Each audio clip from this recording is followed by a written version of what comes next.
Ako si Victor Mare Giskenso ng Barangay Ugong, Pasig City. Nahalal sa katungkulan bilang alkalde ng lungsod ng Pasig. ay taimtim na nanunukpa. Natutuparin ko ng buong husay at katapatan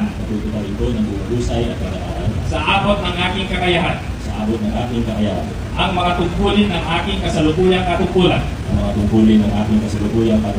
na aking itataguyod at ipagtatanggol ang saligang batas ng Pilipinas.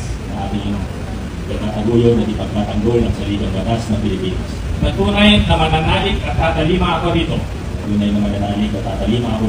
At susundin ko ang mga batas, mga kautosang legal, at mga dekretong itinag-iiral ng mga sadyang itinatang may kapangyarihan ng Republika ng Pilipinas.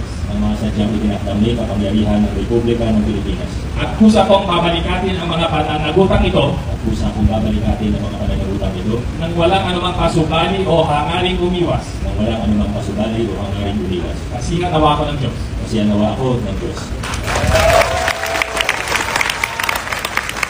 Congratulations, Mayor Vico.